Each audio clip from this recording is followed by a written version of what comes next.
My father looked me in the eye when I was 17 years old and said, "Quinn, you don't need a degree, you just need to find a good husband." He said it the way you say something obvious, like he was telling me the sky is blue, like my future was already decided and all I had to do was show up and sign my name to it. My brother was sitting at the same kitchen table. He had just gotten his acceptance letter from the state university. My parents had a card for him. They had a cake. My mother was crying happy tears. And when I asked that same evening if there was any money set aside for me too, my father put down his fork and said, "That money is for your brother. He has a real future to build." I was 17. I had a 3.9 GPA. I had already written my application essays. And in that moment, sitting in my own family's kitchen, I understood something that would take me years to fully feel. I had never been a daughter to them. I had always been a temporary guest, waiting to be handed off. Before this story goes any further, I want to ask you something. If the people who were supposed to protect you were the very first ones to tell you that your dreams did not matter, would you have stayed quiet? Would you have kept trying to earn their love? Or would there have been a moment, one specific moment, where something in you just stopped? Tell me in the comments. Because Quinn stayed quiet for a very long time. And what she found out about her family, while she was staying quiet, will make you rethink everything you thought you knew about loyalty, money, and blood. My name is Quinn, and I need to tell you the story I kept inside for 11 years. Not because I need sympathy, not because I want anyone to feel sorry for me, but because I spent more than a decade believing that if I just worked hard enough, loved deeply enough, and stayed quiet enough, the people in my family would eventually see me the way I needed to be seen. I kept believing that right up until the moment I discovered the documents, and after that, I could not unsee a single thing. So let me take you back to the beginning. Not to the very beginning, because the very beginning is too painful and you need context first. Let me take you back to the kitchen table, the cake, the card, and the moment my father told me that my future was not worth funding. I grew up in a middle-class home in the Midwest. My parents were not rich, but they were not struggling either. My father worked in manufacturing management. My mother did bookkeeping part-time and spent the rest of her hours keeping the house and keeping my brother, Daniel, happy. Daniel was 4 years older than me. He was the firstborn, the son. And from the time I was old enough to understand family dynamics, I understood that in our house, Daniel came first. Not maliciously. Not with cruelty, just quietly. Consistently. The way water always finds the lowest point. Daniel got the bigger bedroom. Daniel got the better laptop for school. Daniel got driven to his baseball games while I took the bus to my debate competitions. It was never discussed. It just was. I told myself it was a firstborn thing. I told myself it was a boy and girl thing that would even out when I got older. I told myself my parents loved me just as much, they just showed it differently. I was very good at telling myself stories back then. By the time I was 15, I had stopped asking for much. I learned to be low maintenance. I got a part-time job at a bakery 2 towns over, and I saved every dollar I made in a jar I kept under my bed. I bought my own school supplies. I bought my own clothes for school picture day. I told my mother I just liked picking things out myself. She seemed relieved. She never asked questions. When Daniel graduated high school and got into state university, the family threw him a party. Relatives came from 3 hours away. My uncle gave a toast. My grandfather, who rarely left his house anymore, came and sat in the good chair in the living room and shook Daniel's hand like he had done something noble. And Daniel had. He had worked hard. He deserved to be celebrated. I was genuinely happy for him.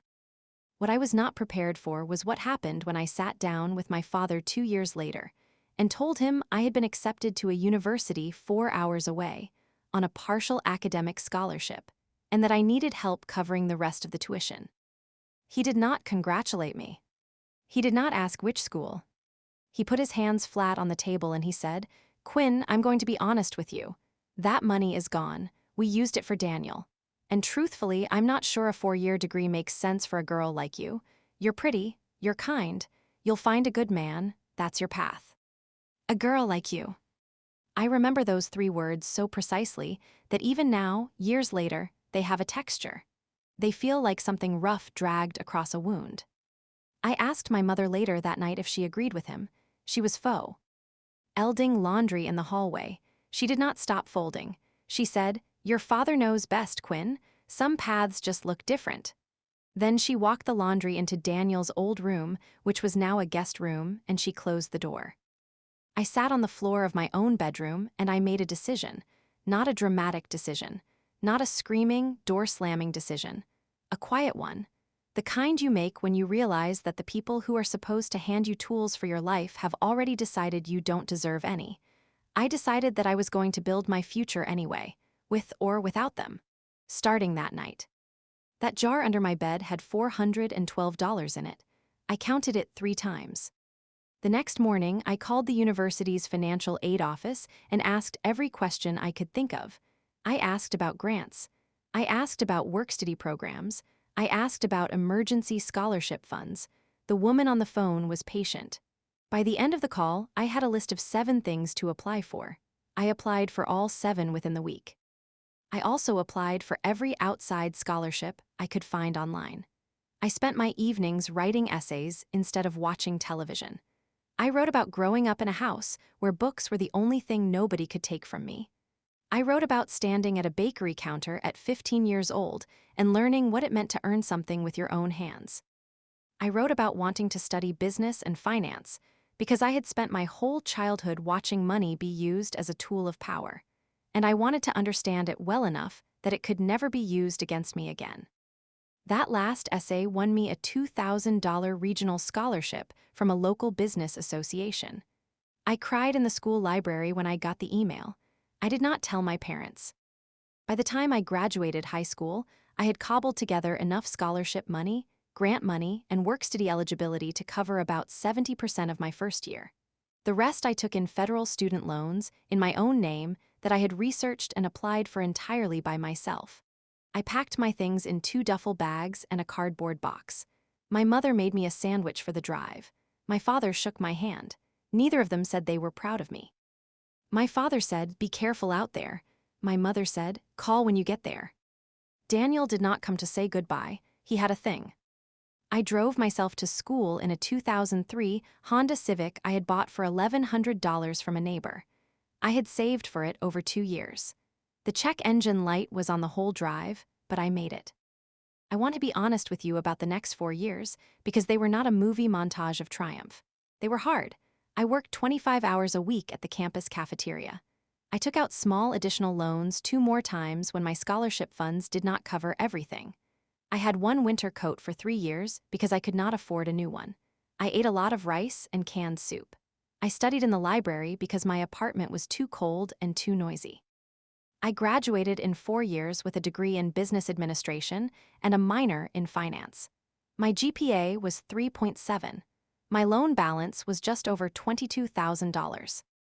My parents did not come to graduation. My father said it was too far to drive and that there would be other milestones.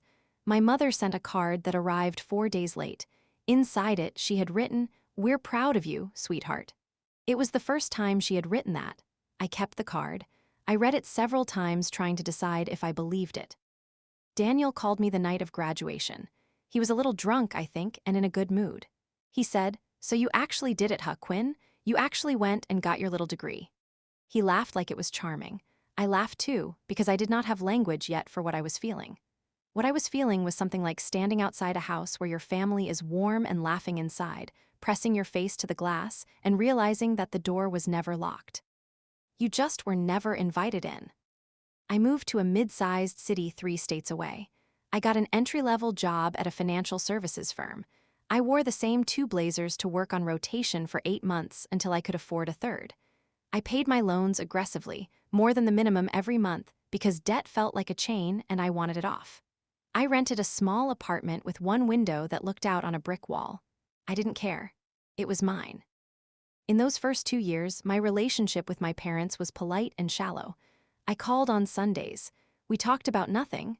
The weather, Daniel's job, my mother's book club. They never asked about my work. They never asked about my salary. They never asked if I was happy. I answered the questions they did ask, and I did not volunteer more. It became a kind of emotional self-preservation that I dressed up as maturity. Then I met someone. His name was Pat. Rick. He worked in commercial real estate, and he was funny and confident, and he made me feel seen in a way that I had been quietly starving for without even knowing it. We dated for 2 years. He proposed on a Tuesday night, not a grand gesture, just dinner at a good restaurant and a ring that was small and perfect, and nothing like the showy things I had seen other people receive. I said yes before he finished the sentence. Here is where the story changes. When I called my parents to tell them I was engaged, my mother cried happy tears again. The same tears she had cried for Daniel's acceptance letter. And something in my chest softened, involuntarily, the way it does when you've been holding yourself closed for a long time and someone accidentally touches the right place. She asked to meet Patrick.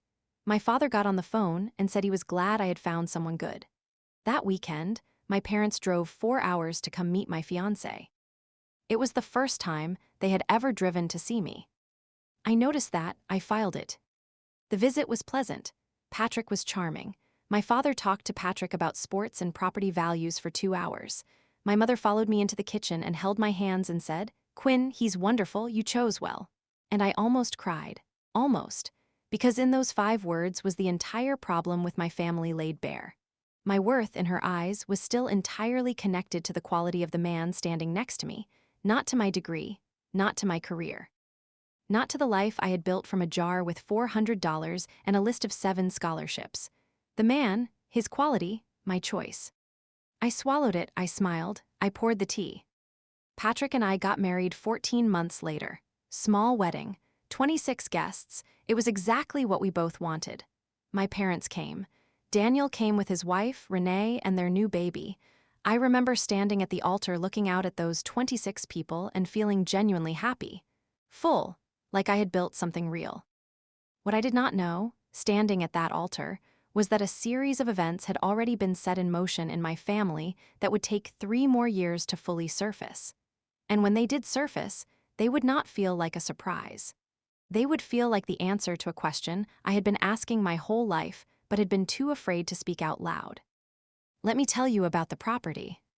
My parents had owned a small piece of land outside the town where I grew up. It was a rural parcel, about 12 acres, that my grandfather had left to my father when he died. My father had always talked about it vaguely. Sometimes he said he might build on it one day. Sometimes he said he might sell it. It came up in conversation occasionally the way background things do, present but unremarkable. I had been on that land once as a child, walking with my grandfather through the tall grass, and he had held my hand and said, "This will matter someday, Quinny." I was 8 years old. I thought he just meant nature was important. When Patrick and I had been married for about a year and a half, my mother called me on a Sunday and mentioned, in the same casual tone she used to discuss everything, that my father had decided to transfer the property. She did not use the word gift. She did not use the word inheritance. She said transfer. And she said it had already been done, last month, and she just wanted me to know. I asked, transfer to who? She said, well, to Daniel, of course. He's thinking about building out there. He has the family now, with the baby, and they need space. The line was quiet for a moment. I said, was I considered at all? She said, Quinn, you live 3 states away. What would you do with land here? I said, Mom, that's not really the point. She said, I don't want to argue about this. Your father made a decision, it's done. And she changed the subject to the baby's new tooth. I sat with the phone in my hand after we hung up and I felt something I had not felt in a while. Not sadness. Something colder than sadness. Something with edges. I had spent years telling myself that my parents' early decisions about my education were just a product of their era, their limitations, their upbringing. That they hadn't meant harm. That they loved me in their way. That the jar under the bed, and the 2 duffel bags, and the 4-hour drive alone to a college I paid for myself were just my origin story, not a pattern of being deliberately discounted. The land transfer cracked that story. I told Patrick that night. He was quiet for a long time. Then he said, Quinn, how much is that land worth? I said I didn't know. He looked it up on his phone. Property records in that county were public. He pulled up the parcel. He showed me the screen. The land, based on recent comparable sales in that area, was estimated to be worth somewhere between $140,000 and $160,000. I did not sleep much that night. Over. The next several weeks, I started paying closer attention. Not obsessively, not in a dramatic way, but the way you pay attention when you have finally admitted to yourself that a pattern exists and you need to understand its full shape. I thought about the college tuition. I thought about the fact that my parents had told me there was no money for my education, but had funded Daniel's in full, including a used car they bought him for his junior year when his transmission died. I thought about the land. I thought about the graduation they had not attended. I thought about the Sunday calls that never asked me a single question about my actual life. I thought about the visit they had made only when there was a man to approve. And then something happened that moved all of this from a feeling into a fact. Daniel called me. He was not drunk this time, but he had the loose, easy energy of someone who was about to ask for something and had already decided they deserved it. He said, "Hey, Quinn, so Dad mentioned you've been doing really well financially. He said Patrick's in real estate and you're in finance. Good for you guys." I said thank you. He said, "So here's the thing. Renee and I want to build on the land, right? But the build quotes are coming in higher than we expected. We're kind of short on the construction loan gap. And I was thinking, since you guys are doing well, maybe you could loan us something to help bridge it. Like a family loan, we'd pay you back." I asked how much. He said $30,000. I did not say yes. I did not say no. I said I would think about it and talk to Patrick. Daniel said, "Of course, no rush," in the tone of someone who considered no rush to mean about a week. I talked to Patrick. He said very calmly, "Quinn, that land was yours too. And instead of giving you any part of it, they transferred the whole thing to Daniel, and now Daniel wants to use it as collateral for a build and is asking you to fund the gap on a project that exists entirely because your inheritance was taken from you. Do you hear what I'm saying?" I heard exactly what he was saying, but I was still fighting it. I still wanted there to be a different explanation. I asked Patrick if maybe we should help anyway. He looked at me with a kind of patience that only people who genuinely love you can manage. He said, "You can do whatever you decide, but I want you to make the decision with your eyes open." I decided to open my eyes. I started doing research, not detective work, reasonable, adult research into my family's finances and property history, all using public records because that's what public records are for. I pulled the full property transfer document online. I looked at the date. It had been transferred to Daniel not last month, as my mother had implied, but 8 months before she told me. 8 months. She had waited 8 months to mention it, casually, in the middle of a Sunday phone call. I pulled Daniel's property records in that county too, just to understand the full picture. What I found made me sit back in my chair. Daniel and Renee had purchased a home 2 years earlier. They had a mortgage. The land was already listed in documents as being incorporated into their projected estate plan. My parents had not simply transferred the land. They had, with the help of a local attorney, structured it as a gift that minimized tax liability, all of which had been carefully arranged. This was not an afterthought. This was planned. This had been in motion for a while. I then did something that took me a long time to decide to do. I called my grandfather's old attorney's office. My grandfather had died 7 years before, and I knew he had had a small local firm handle his estate.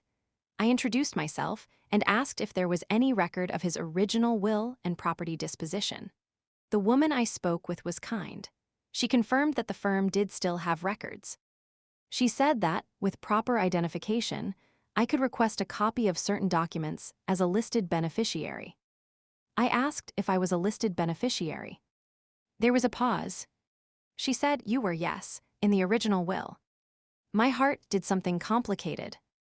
I asked her to send me what I was entitled to see. The documents arrived by email 4 days later. I opened them at my kitchen table on a Wednesday morning before Patrick was awake. I read them 3 times. My grandfather's original will had specified that the land was to be held in a family trust, managed by my father, and distributed equally between all of my father's children upon either my father's death or his decision to liquidate the asset. All of his children. That language was explicit. The land had been transferred to Daniel alone, cutting me out entirely, through a separate legal mechanism that my father had arranged with a different attorney 3 years after my grandfather died. It had been done quietly. Legally, it was his right, because my grandfather had named him trustee with broad discretion, but the intent of the original will had been clear, and it had been rewritten around me. I closed the laptop, I made a cup of tea, I stood at the window for a long time. I was not screaming inside. I was not crying. I was doing something quieter and more dangerous. I was finally, completely, and permanently understanding who my family was.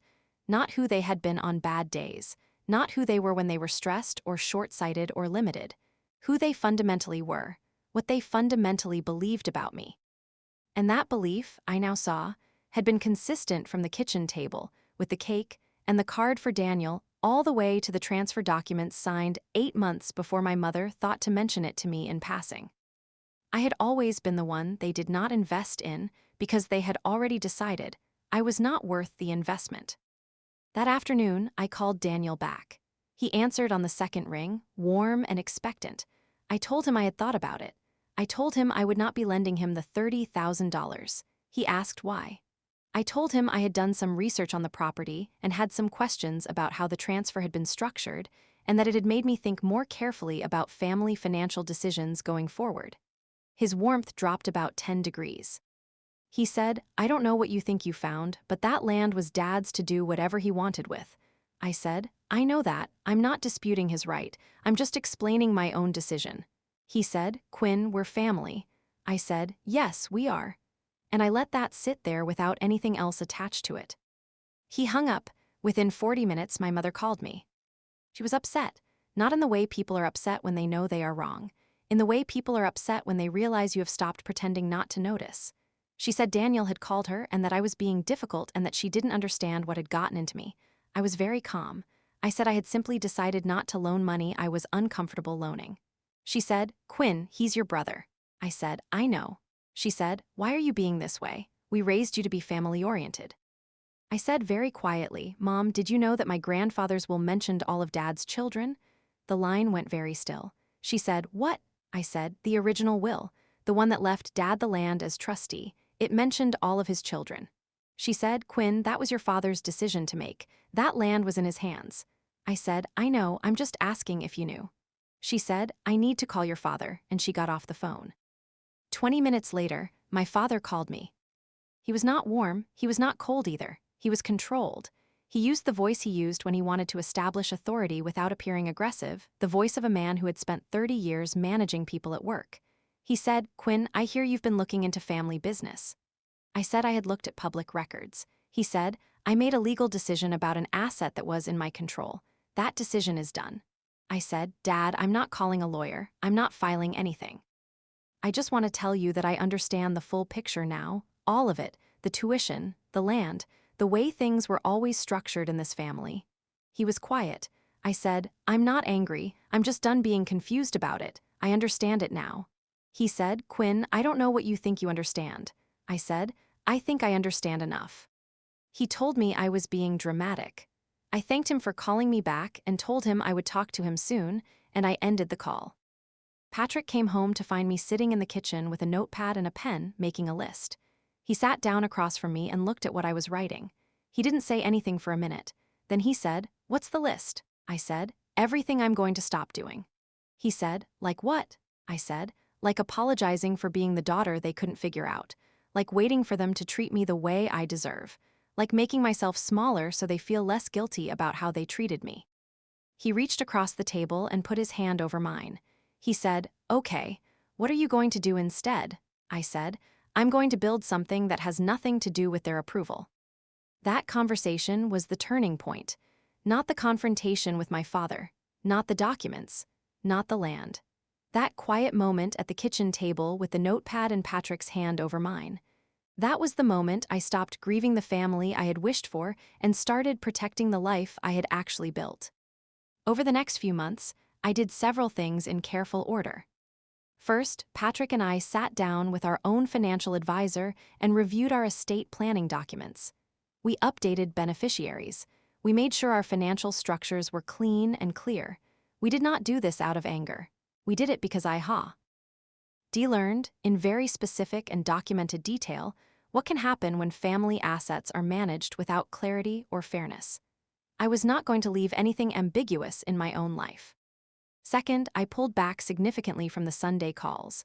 Not dramatically, not with an announcement. I just became less available. If I was busy, I did not rearrange my day to be on the phone. If I called and got voicemail, I did not call again until the following week. If the conversation stayed on the surface, I let it stay there. I stopped reaching for closeness that was not being extended toward me. I was civil. I was kind when I spoke to them. But I stopped performing warmth I did not have access to anymore. Third, I did something that was just for me. I enrolled in an evening certification program in investment analysis. It was expensive and demanding on top of a full work schedule, but I had learned a long time ago how to do hard things in the hours when other people were resting. I wanted the credential, but more than that, I wanted the proof to myself that I had not stopped. That the girl who wrote 7 scholarship applications in a high school library was still inside me, still building. Daniel called me twice over the next 2 months, both times to make conversation that felt like reconnaissance, to see where I was emotionally, to test whether the situation had softened. I was pleasant both times. I did not bring up the land. I did not bring up the loan request. I asked about the baby and about how the planning was going, and I did not give him anything he could use. He seemed uncertain after each call, which I understood. He had always known me as the sister who stayed gentle, who absorbed things quietly, who did not push back. I was still gentle. I was just no longer soft in the places where I used to be vulnerable. It was 4 months after the phone call with my father that things escalated in a way I had not predicted. My parents decided to sell their house. Not the land, their primary residence. My father's manufacturing job had ended in a restructuring, and at 63, he was not rushing to find something new. The house was paid off. The plan was to sell it and downsize into something smaller, free up cash, and live more simply in retirement. This was reasonable. This was their money and their home and their right. I had no issue with any of that. The issue was what my mother said when she called to tell me. She said, "Quinn, we've been thinking. We know that things have been a little tense since the situation with Daniel, and we want to make things right. We were hoping, since you have that financial background, you could help us understand the sale process and make sure we don't get taken advantage of. You know how these things can be. Agents who take too much, paperwork that's confusing. We'd feel a lot better with someone who knows this stuff looking it over." She paused. Then she added, "And honestly, we know we haven't always been as fair as we could have been with you. Your father and I have talked about it. We want to do better." I was sitting in my car in a parking garage when she said this. I had just come from a meeting. I sat with the phone against my ear, and I thought about 17-year-old Quinn at the kitchen table. I thought about the 2 duffel bags. I thought about the winter coat worn for 3 years. I thought about the transfer documents signed 8 months before anyone bothered to tell me. I thought about the phrase, "a girl like you." I said, "Mom, I'm glad you and Dad have had that conversation. I mean that." She said, "So you'll help us?" I said, "I can point you towards some resources and professionals who could assist. I can give you a checklist of things to look for in an agent agreement, but I'm not going to be the one managing your sale for you." She said, "But Quinn, your family, and you're so good at this." I said, "I know. And I want to make sure you get proper professional help rather than relying on family, because mixing those things can get complicated." She was quiet. I said, "I'll email you a list of questions to ask a real estate attorney. It'll cover everything you need." She said, "That's not really what we were asking for." I said, "I know, Mom, but it's what I can give you right now." She was disappointed. I could hear it. But underneath the disappointment, I could also hear something that I had not heard in my mother's voice before, at least not directed at me. Something like respect. Not fully formed, not comfortable, but present. Like she had pushed on something that she expected to give way, and it had not given way, and some part of her had noted that. My father called 2 days later and asked if I had changed my mind. I told him I had sent the resources and I thought they were genuinely useful and I hoped the sale went well. He said, "Quinn, we're your parents." I said, "I know, Dad." He said, "We need your help." I said, "I know, and I hope you find the right people to give it to you." He said, "That's a cold thing to say." I said, "I'm not being cold, I'm being honest about what I can offer." He was quiet for a long time. Then he said, "Is this about the land?" I said, "It's about a lot of things that have built up over a long time, but I'm not angry. I just know who I am now and what I have capacity for." He said, "You sound like a stranger." I said, "I think I've always been a bit of a stranger to you, Dad. I just used to pretend otherwise." He did not respond. After a moment, he said goodbye, and we got off the phone. That conversation was the first time in my life I had said something honest and difficult to my father and not immediately tried to smooth it over afterward. I sat with the discomfort of it for an evening and discovered that the discomfort was manageable, that it did not destroy me. That honesty, even uncomfortable honesty, left me feeling more intact than a lifetime of careful softening ever had. The house sold 3 months later. My parents moved into a smaller place closer to Daniel and Renee, as planned. I sent them a housewarming gift, a nice candle and a card that said I hoped they loved the new space. My mother sent me a text that said thank you, it was thoughtful. We had not spoken on the phone in 6 weeks at that point. Life continued. The certification I was working on came through in the spring. I was promoted at work into a senior analyst role with a salary increase that felt, for the first time, truly proportional to what I was giving.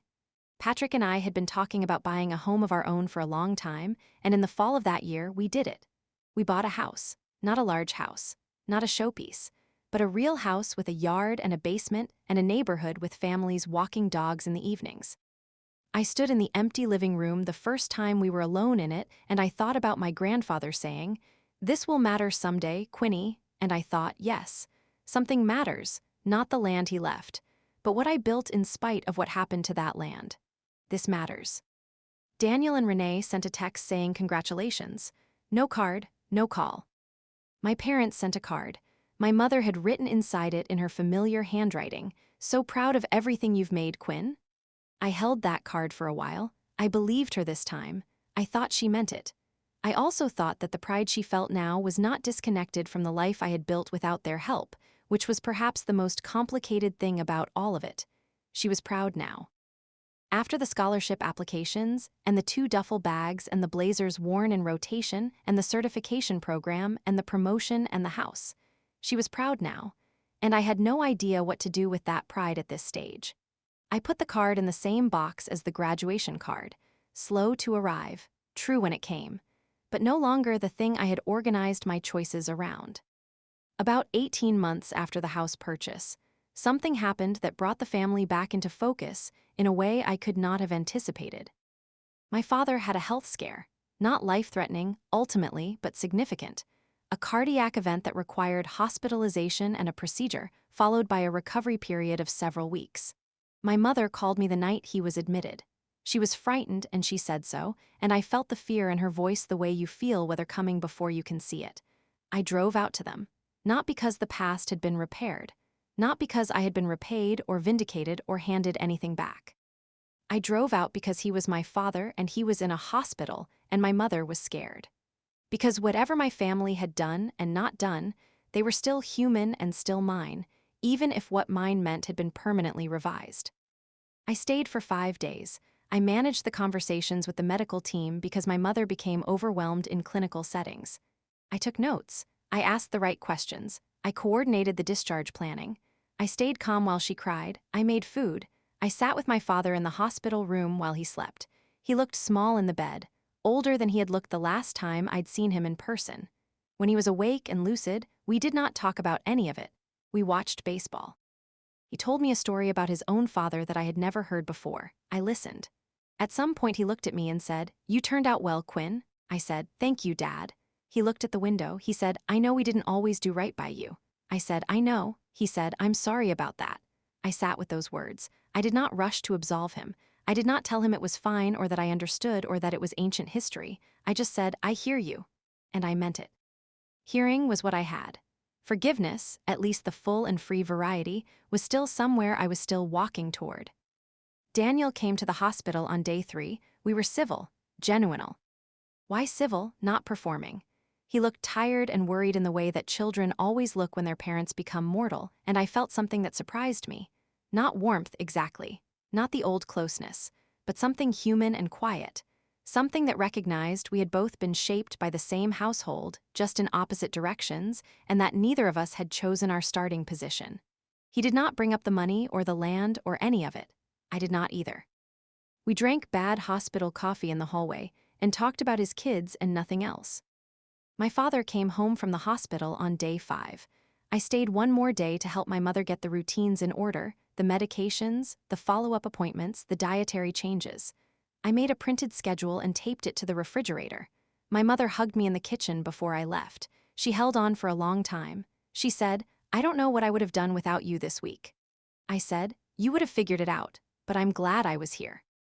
She pulled back and looked at my face the way she hadn't looked at me in years, really looked. She said, "You're strong, Quinn." I said, "I had to be." She looked like she understood what I meant. She looked like it cost her something. I thought that was honest enough. I drove home.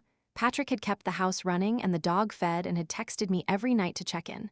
When I walked through the door, he had made dinner. I sat down at the table and I thought about all of it. The kitchen table with the cake, the 7 scholarship applications, the jar under the bed, the transfer documents, the hospital hallway, my mother's face in the kitchen, my father saying he was sorry without quite being able to say it fully. None of it was erased. None of it was rewritten. But I was sitting in my house, that I had built on a foundation of my own making, and the life around me was solid and real and unasked for by anyone but me. I thought about what it would mean to keep carrying the weight of everything that had happened. I thought about the energy required to maintain the distance I had created, the deliberate stepping back from Sunday calls, the careful refusals, the boundaries held with both hands. I thought about whether I wanted to spend the next decade of my life in a structured withdrawal from my family or whether I wanted something more complicated and more honest. I did not want reconciliation that required me to erase the truth. I did not want to go back to the kitchen table version of our family where I pretended not to feel what I felt. But I also did not want to build a permanent fortress and call that peace. It was not peace. It was a kind of ongoing argument with people who were not in the room. So I made another decision. The same quiet kind I had always made, the kind that does not announce itself but changes everything. I decided to let the relationship be what it actually was, not what I had grieved it not being, not what I wished it would become, what it was, which was a family I came from, people who had loved me imperfectly and inadequately and sometimes not at all in the ways I needed, people who were also aging and frightened and shaped by their own limitations, people I could be kind to without being consumed by, people I could see clearly without needing them to see me clearly in return. I would not be calling every Sunday, but I would call. I would not be managing their finances or their property decisions, but I would drive to the hospital. I would not be pretending the past had not happened, but I would not be weaponizing it either. That line, that exact calibration, was the hardest thing I ever found, harder than paying my own tuition, harder than the winter coat, harder than the conversation with my father about the land, because it required me to stop wanting something from them, not to stop loving them, but to stop wanting, to let the wanting go and work with what was actually there. And what was actually there, once I stopped measuring it against what I had wanted, was smaller than I had hoped and larger than I had feared. I called my mother the following Sunday. We talked for 20 minutes. She asked about the house. She asked about Patrick. She asked, for the first time in my memory, how my work was going. I told her. She listened. She said, "That sounds like real responsibility." I said it was. She said, "You always were the serious one." I laughed. She laughed. It was small. It was not the thing I had needed at 17, but it was real. About 6 months after my father's health scare, Daniel called me, not for money this time. He said he had been thinking a lot during Dad's hospitalization about how things had gone in our family. He said he knew he'd had it easier. He said he didn't have a speech prepared, and he was probably going to say it wrong, but he wanted to say it anyway. He said, "I think it wasn't fair, Quinn. What Mom and Dad did for me versus what they did for you. I think I knew it at the time, and I didn't say anything, and that's on me too." I was quiet for a moment. I said, "I appreciate that, Daniel." He said, "I should have said something back when you were trying to go to college." I said, "Yes, you should have." I did not cushion it. I did not say it was fine. He said, "Yeah." We were quiet for a second. Then I said, "Thank you for saying it now." He said, "Better late than never, I guess." I said, "A lot of things are." That was not a movie moment. It was not a tearful reunion or a dramatic reversal. It was two people who grew up in the same house finally having a conversation they should have had years ago. It was small and imperfect and true. And in that way, it was more than I had expected. I want to tell you what my life looks like now, because I think the ending matters as much as the wound. Patrick and I have been married for 7 years. Our house has a garden now. I planted it because I wanted something that grew because of my tending and for no other reason. My promotion led to another one. I manage a team. My certification program led to an additional credential, and then, 2 years ago, I started teaching one evening course a month at a local professional development center. I teach young adults about personal finance. I teach them about reading documents and asking questions and knowing what they are signing. I teach them that money is a language and that if nobody teaches you to speak it, you have to teach yourself. Several of my students are young women, the first in their families to pursue professional careers. Some of them are paying for it entirely themselves. I never tell them my story outright. But sometimes, when someone looks like they are running out of energy, I say something like, "The people who told you this was too much for you were wrong. I have proof." And I let that sit. My parents are older now. My father's health is managed but not what it was. My mother calls me more than I call her these days. The calls are different, not healed entirely. Not the calls of a family that had always been close, but the calls of people who are learning, later than they should have, that the daughter they underestimated was always worth knowing. The land got built on. Daniel and Renee have their house out there. I have not visited it. I do not feel a burning need to, but I also do not feel the cold, sharp thing I felt when I first read those transfer documents. I feel something more like understanding. It happened. It was not right. It cannot be undone, and my life is not defined by it because I refuse to let it be. When I was 17, my father told me I did not need a degree. I just needed to find a good husband. He was wrong on both counts. I needed the degree because I needed to know, in my bones, that I could build something from nothing using nothing but my own mind and my own hours. And I found a good partner, not as a life strategy, not as a fallback, but as a choice made from a place of actual wholeness. The degree sits on my wall in my home office. Sometimes I walk past it and I do not even look at it. Other times I look at it and I think about the bakery job and the jar under the bed and the scholarship essays and the bad apartment and the one winter coat and the 2 blazers on rotation. And I think, they told me I did not need this, and I built it anyway. And everything I have, I built anyway. Nobody handed me anything. And nobody can take it. If Quinn's story touched something in you, I want to hear from you. Tell me in the comments, was there a moment in your life when someone who was supposed to believe in you told you instead that you were not worth the investment? And what did you do with that? Because the comment section on this video is going to be full of people who were also handed less than they deserved and built more than anyone expected. And I think you belong in that conversation. Share this story with someone who needs to hear that the people who underestimated you were wrong. And if you want to see more stories like this one, you know what to do. I will see you in the next one.